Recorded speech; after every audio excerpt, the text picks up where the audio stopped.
Okay, so muli na naman tayong nagbabalik for another episode ng Noon at Ngayon. Hello everyone, my name is Fern and welcome to my vlog.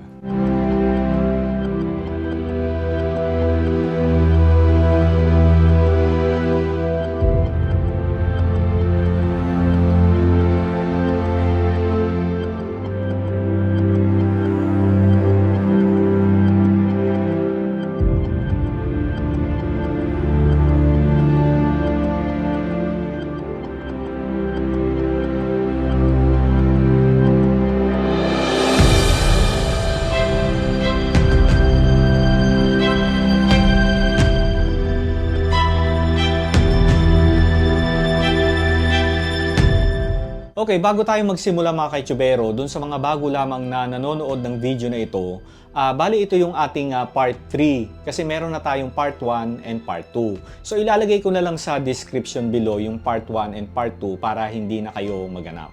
Kaya dito sa bago nating episode ng Noon at Ngayon, samahan niyo ko na pasyalan ang dating Inchausti y Kumpanya na ngayon ay Elizalde Building. Pero bago yan, panoorin niyo muna ito.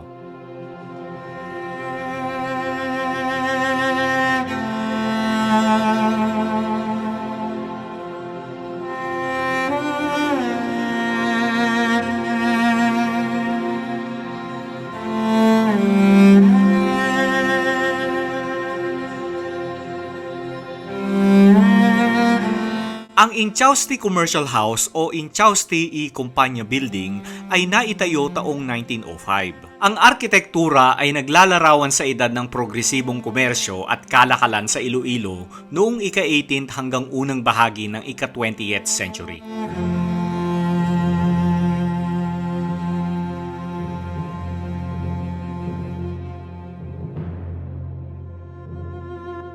Dati itong pagmamay-ari ng pamilyang Inchausti, isa sa pinakamalaking kumpanya sa kalakalan sa bansa. Ang pangalan ng kumpanya ay kasing kahulugan ng mga produkto nito tulad ng Wyco Floor Wax, Wyco Paints, Tanduay Rum at Rizal Cement.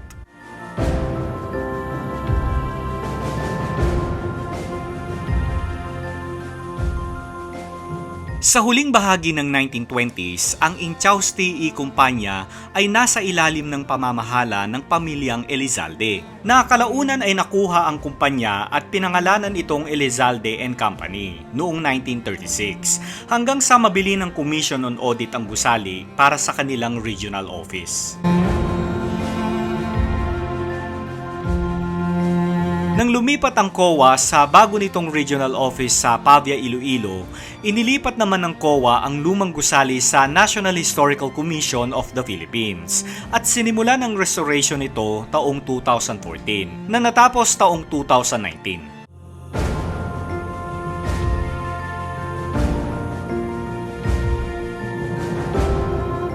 Ang dalawang palapag na museo na matatagpuan sa kahabaan ng Jose Maria Basay Street na halos katabi lamang ng City Hall ay binubuo ng 13 gallery na may daang-daang artifacts kabilang ang abaca, pottery, boat making, body ornaments, blacksmithing, textile at iba pang industriya.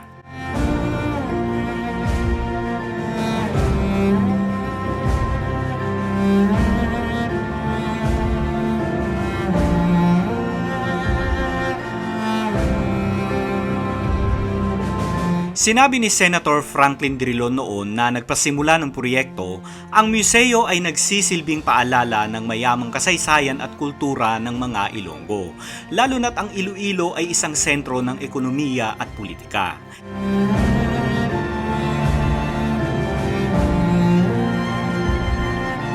Ito ang una sa uri nito sa bansa, ang kauna-unahang museo na tanging nakatuon sa kasaysayan ng ekonomiya ng ating bansa.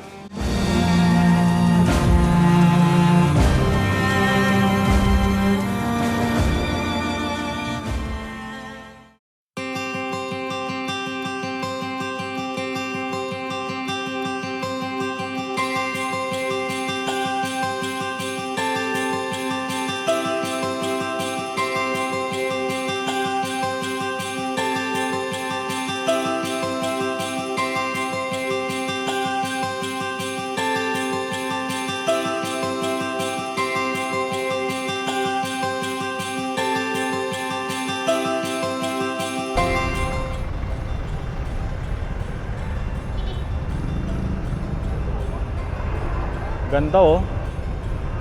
Kita nyo ba yan? Ika, diretso na tayo dito.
Okay. So, nandito na tayo sa loob. Ayan, papasok na tayo sa loob ng Elizalde building.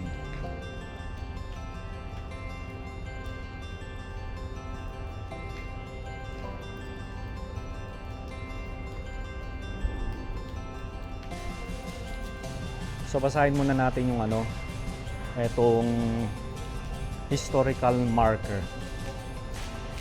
Kinlaro ko muna yung pag-pronounce. So, Inchausti. So, bahay kalakal ng Inchausti I Kumpanya. So, itinayo bilang sangay ng Inchausti I Kumpanya sa Iloilo na ang pangunahing kalakal ay asukal, abaka, alak at pintura noong 1905. Ayan. So, nagsilbing bahay kalakal ng Elizalde and Company noong 1934. So, ginamit bilang tanggapan ng komisyon ng pagsusuri noong 1987 hanggang 2009 at pamahalaan ng lungsod ng Iloilo noong 2010. So, naging museo ng Pambansang Komisyong Pangkasaysayan ng Pilipinas noong 2017. Okay, so dating Inchausti I Kumpanya na ngayon ay Elizalde Building. Sabi, ang laki nito mga kaitsubero kasi kita nyo, Dali medyo jaw-dropping na naman yung nangyayari sa akin. So mamaya mga kaitsubero, aakyat tayo dyan, papasok tayo sa loob. Ayan.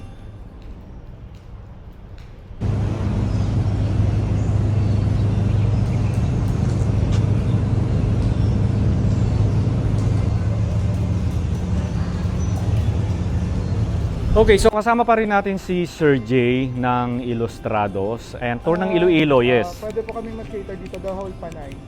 Okay. Kami Iloilo City going to Antique, Katiklan, Rojas, Guimaras, and Bacolod. So ano yung major na destination nyo na pwede nyo silang dalhin? Iloilo City talaga. Iloilo City talaga. Heritage tour po to. Okay. Tama din po yung Garin Farm. Pag city tour, is a combination ng Garin Farm, yung pilgrimage, tsaka heritage ng Iloilo. Okay. Say for the 10 hours na tour, maximum ng 10 hours. Okay. Ayan.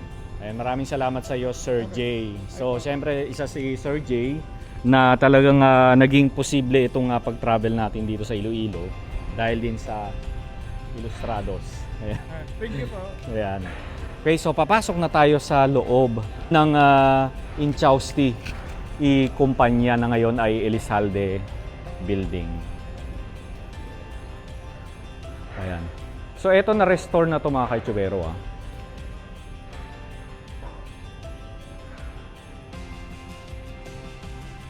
Philippine Economic History.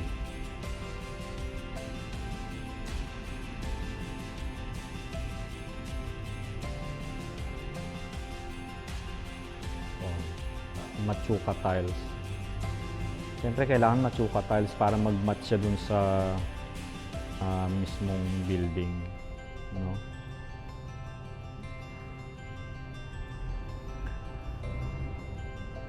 So medyo madilim lang kasi tayo lang nandito sa loob. Ayan.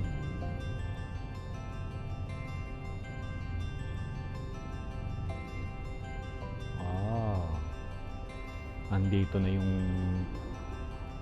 mga history.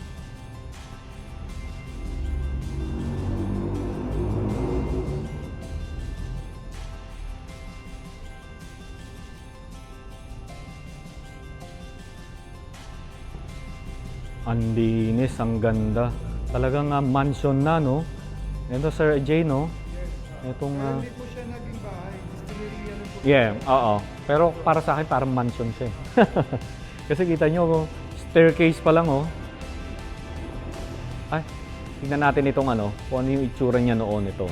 Eto siya, sir, ano? Ayan, oh. Kaya lang medyo hindi ganun kalinaw, pero okay lang. Ito. Ito yung mga nakikita ko sa online, eh. Ayan.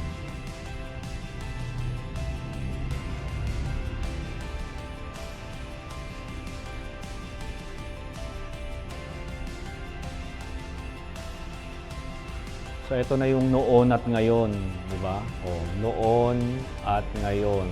So before and after. So ano yung itsura niya? Yan. So yan yung noon, ito naman yung ngayon. Yan. So sino sa inyo ang nakakaalala ng floor wax na YCO? So Inchausti Kumpanya. So sila yung gumawa nun. Sino sa inyong nakakatanda ng floor wax na yan?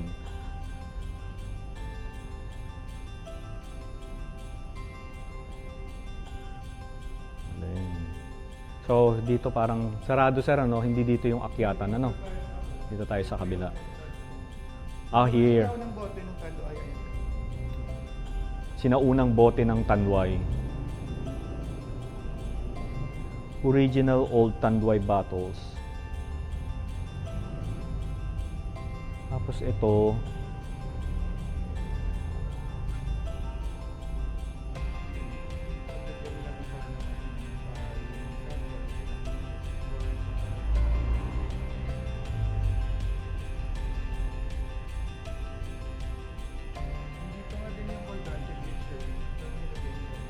okay. Colgante. Na ngayon ay Puente Colgante. Yes. Oh. So, ito yung Puente Colgante. Actually, na-feature na natin dito sa ating noon at ngayon. Itong bridge ng... Itong Puente Colgante na ngayon ay Quezon Bridge sa Maynila. Suspension Bridge. No, sir, no? Suspension Bridge. Nice.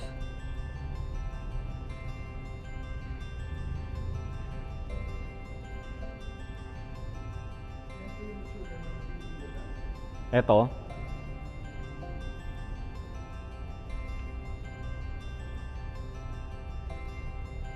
Yan, Old Iloilo Village. Oo. Oh, yes. Ito yung mga port nila, oh. Ayan, tapos ito pa. Ito. Ayan. Old Port at Iloilo, Panay. Yung itsura ng Calle Real dati.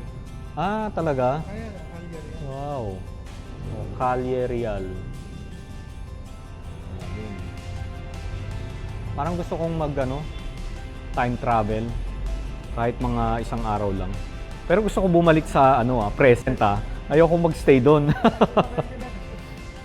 Grabe ito yung mga clothing nila, no. So, ito yung gawaan, no. Paghahabi. Ayan. Industriyang paghahabi. Oh. Diba? So, ito siya. Isa sa mga nagawa nila. Grabe, ang daming rito. Parang kulang ang isang araw natin para ma-i-explain lahat ito sa atin, Kasi ang laki. So, na-feature na natin itong Haro Cathedral. Ayan, oh. So, yan yung belfry. Tapos, yan yung mismong simbahan. Ayan. Pero magkahiwalay sila, eh. Okay? Old Iloilo Village.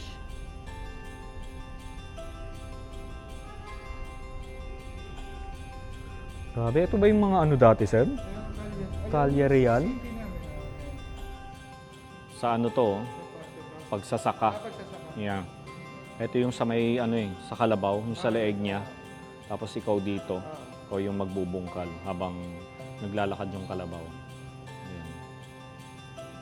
agrikulturang paghahayupan at pangingisda. Oh, this way please. Ano to? Ano natin yung mga yan? Bangang, ano to? Martaban? Banga. Bangang Martaban. Mula sa Bor. Mulas na ngayon ay Myanmar. 1700. Oh, tagal na. Yun, oh, mga plato at mangkok na porselana mula China. Badang ika-17 hanggang 1800. Oh.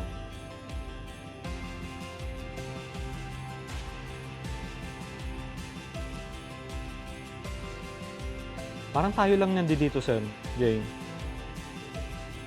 Hindi pa. Oo. May ganito kami, oh. One of those. Lagayin namin ng mga old books. Pero parang pinaka-centerpiece na lang siya. So, ayan, kanyong panghudyat. Hinawakan, no? Huwag palang hawakan. So, ito, ang tawag dito, baul na ginamit mula sa galleon bandang ika-18th century. Maraming tagal na pala yan. Hindi ko akalain na 18th century pa pala yung mga ganyan, sir. May ganyan kami. Hindi ko alam na 18th century na pala yun. Antun pa rin. Ano kaya ito?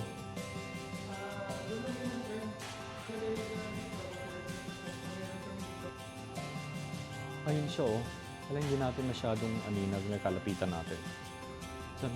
Gusto makita ito ng mga... Ayan, medyo madilim lang.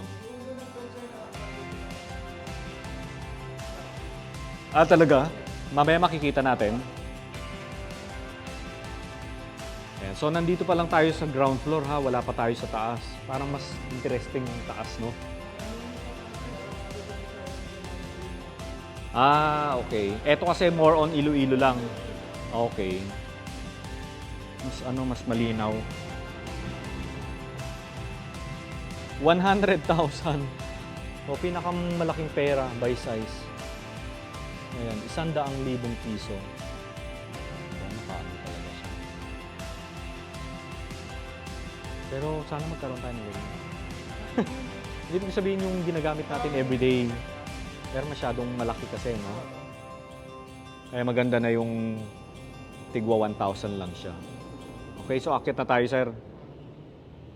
Ito na tayo sa mahiwagang staircase. And so medyo madilim lang mga ka-YouTubero, ha?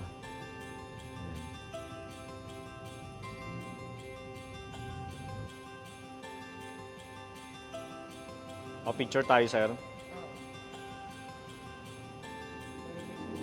Akit na tayo. So ito yung inaabangan ninyo alam ko sa mga nanonood, yung mga grand staircase na ganito. Ito yung mga gusto nyo makita Siyempre ako din. Ayan. So dito sa taas, ito na yung Luzon, Visayas, Mindanao. So yung nasa baba kasi, yun yung more on Iloilo. Iloilo. Ayan. Ang ganda.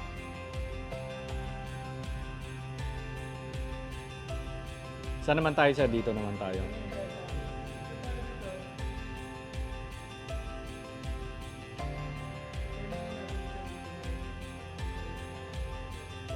Oh. Ito, ano to? Rice terraces. Yes. So, ulitin ko lang nga dito sa second floor, ito yung Luzon, Visayas, and Mindanao. So, yung nasa ground floor, more on about Iloilo. Ang galing nung gusto ko yung idea na nilagyan nila ng glasses na ganyan. Yung glass. Stained glass ba tawag yan? Yes. Tapos may iba't ibang kulay. Ito, mapa ng Pilipinas, syempre. Ayan. Pero ang galing na, no? Alam mo, ang mas ko, yung nakikita ko, yung pagka-restore nila ng structure. Kita nyo, oh. Kasi hindi naman ganito yung loob niya Ito, inayos na lang ito Pero yung labas, yung paikot ng building na ito, yun yung original, ni-restore lang nila. Pero itong loob, hindi siya ganito dati. Ayan. Pero maganda yung pagkakagawa nila. Tapos ito, mga kapis din ba ito? Totoong kapis, no? Kapisyal talaga siya, no? Ayun, no, kita nyo. Oh. Parang ito na yung original, sir, ano? So, syempre, doon tayo tumingin sa kung paano nila inayos ito.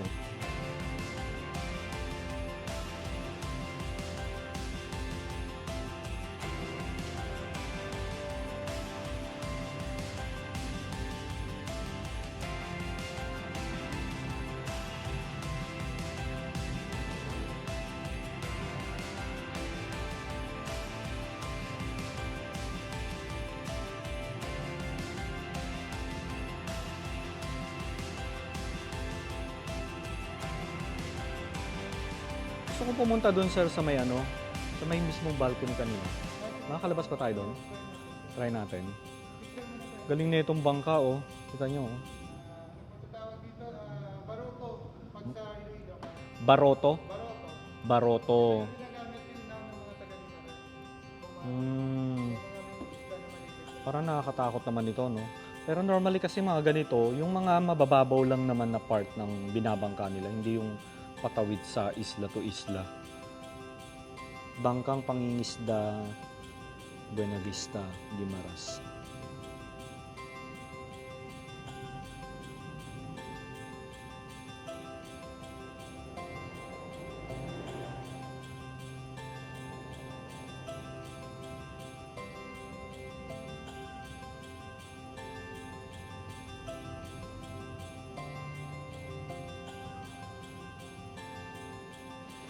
Ayan, so lumamig-lamig na, binuksan na nila yung aircon.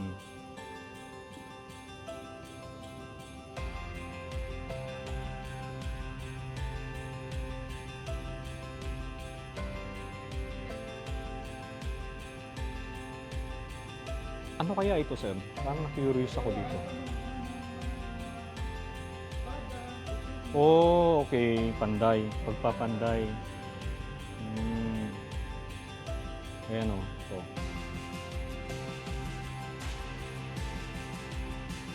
Do not touch. Grabe, 1900. Diba? 1900 na ano to. Oh. Kampilan.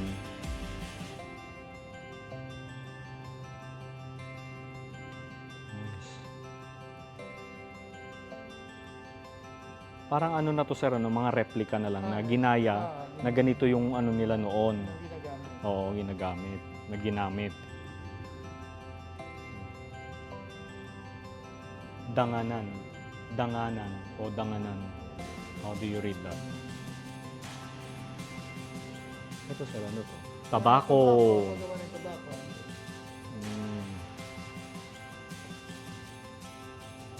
Yung lola ko, siya yung gumagawa ng sarili niyang tabako. Pero at the same time, hindi lang tabako. Yung tinatawag nila sa Ilocano, mama. Binabalot nila. Mama dito, mama dito. Mama rin dito? Sa amin din sa Cagayan Valley. Mama din. Binabalot nila yan, tapos may powder. Anong tawag doon? Tapos merong matigas na ninunguya nila. Oh, may tawag doon eh. So ito yun, ganito yung pagtatanim nila. O mama, mama din pala rito, no? May gumagawa pa rin ba ron? Sa mga, Kapalengke. Ito, interesting ito, oh. Sugar.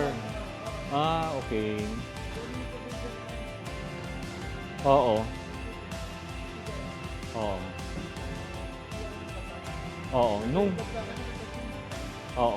Nung ano, mga during 1990s, nung nasa Cagayan kami, meron ganito yung ano dun sa Cagayan. May ganito, pigaan din. Tapos, lulutuin nila yon sa isang pugon, malaking pugon na ganyan. Tapos, pag kumukulo yun, tapos hanggang sa lumalapot, nandun kami sa paligid ng ganito. Anong tawag dito? kawa. O, kawa. So may takip pa yun eh, may parang basket sa ibabaw na tawag. So pag nagiging pulot na siya, lahat kami ng mga bata noon, nasa gilid kami, kumakain kami ng... Oo. Ito yung parang the modern type na kasi steel na yun. Pero manual pa rin. Pero manual pa rin. Oh. Pero ito yung mga iba't ibang klase ng sugar. Ito sa broken. Oh, may brown, may... Parang may pagka-brown na white. Ang tawag sa ganun? Ito? Wash? Washed. Ito Okay. yung wash eh. Ito ba yung washed? Oo, ito yung muscovado, yung brown to. Oo, ito. Muscovado. Ito, mga rock sugar. Then refined, then yung sa likod yun. Mm. Ano yun? Confectioner sugar. Yeah, confectioners. Tapos may liquid sugar.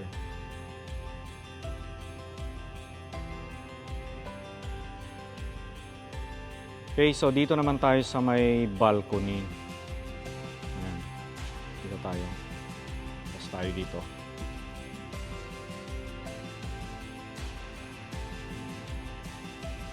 Wow.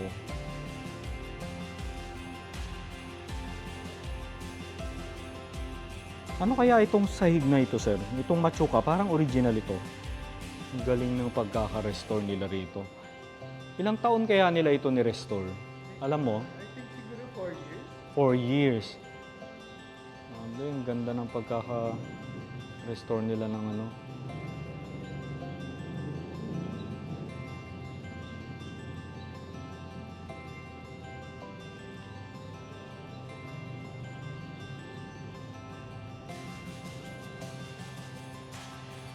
So dyan tayo kanina galing sa baba.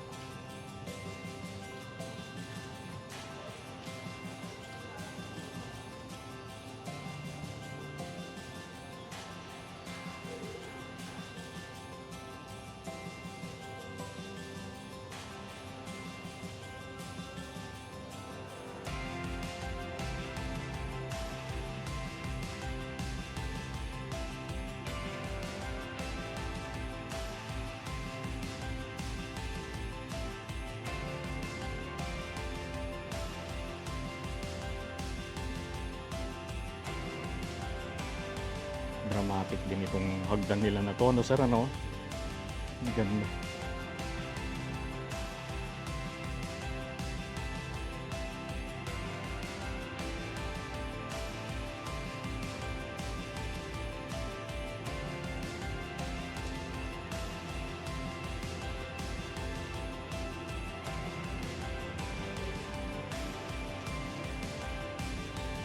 Okay, so ayan, nakita na natin ang loob ng Elizalde Mansion. Ayan. Okay, so nakita na natin ang bagong Elizalde building, pero bago yan, gusto ko munang pasalamatan ang National Historical Commission of the Philippines, ang curator na si Ma'am Giselle Pitalios. Ayan, maraming salamat po sa pag-approve na makapasok kami sa loob para mag-vlog. And gusto ko rin pasalamatan si Sir Jay Mueda ng Ilustrados. Ayan, Sir Jay, maraming salamat po sa inyo. Ayan, so dun sa mga kababayan natin na balak pumunta ng Iloilo, ayan, hanapin nyo lamang si Jay Mueda ng Ilustrados. Ayan, so ilalagay ko na lang lahat yan dito sa description below para makita nyo. Okay? So hindi pa tayo nagtatapos, meron pa tayong part 4. Okay? Again, maraming salamat and I'll see you again on my next vlog. I'm Jay Mueda of Ilustrados Tours and Services in Iloilo City.